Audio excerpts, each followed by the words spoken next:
প্রথম কথা হচ্ছে যে প্রশাসনে তো 17 বছর বা 16 বছর ধরে আওয়ামী লীগের একটা সাজানো ছক ছিল।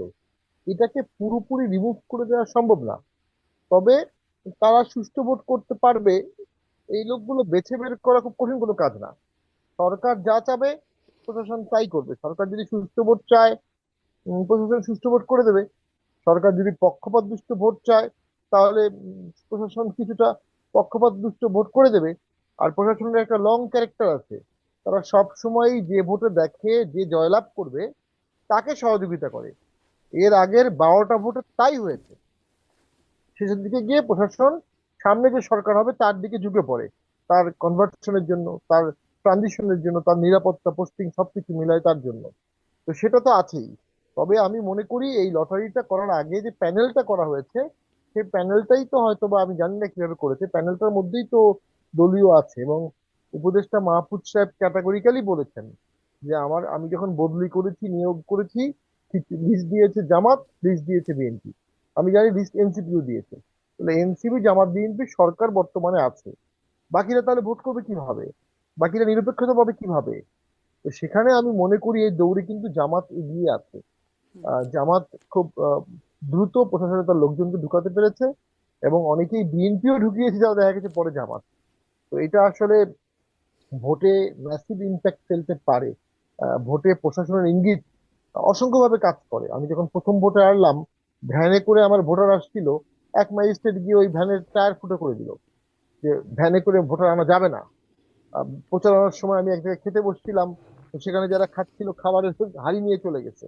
এগুলো ভোটারদের মধ্যে নেগেটিভ মেসেজিং হয় যে প্রশাসন কোন দিকে। আম, সেটার উপর অনেক কিছু নির্ভর করে। 20% ভোট প্রশাসন নিয়ন্ত্রণ করে, এটা হলো বাস্তবতা। তো সেই জন্যই যখন একটা অল ইনক্লুসিভ ভোট হয়, তখন এগুলো ছিঁড়ে যায়, তখন এই কাঠামোটা কাজ করে না। মোটামুটি অল ইনক্লুসিভ ভোট হলে, যদিও 18 সালে এটা হয়নি। তো আর যদি একতরফা ভোট হয়, বড় একটি অংশ বাদ থাকে, তখন এই জিনিসগুলো প্রশাসনিক ভাবেই নিয়ন্ত্রণ করা হয়। অসংখ্য ভোটে ভোট বাড়ানো হয়েছে। যতগুলো বিতর্কিত ভোট বাংলাদেশে হয়েছে, সবগুলোতেই প্রশাসন দিয়ে ভোট বাড়ানো হয়েছে।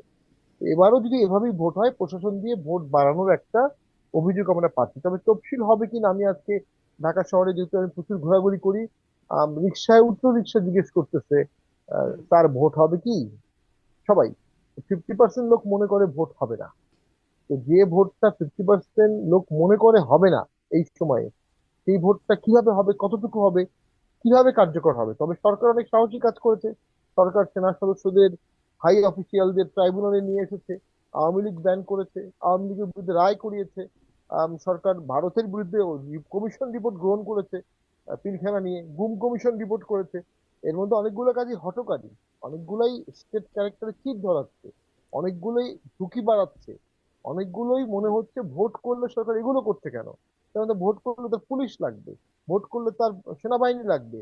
তিনি সব জায়গায় মিশ্র প্রতিক্রিয়া করে দিচ্ছে, সব জায়গায় দুভাগ করে ফেলছে, সব জায়গায় একটা দোসর দোসর গালি দিচ্ছে। দোসর গালি দেওয়া, দোসর হিসাবে চিহ্নিত করে তাদেরকে দিয়ে ভোট করাবেন কিভাবে?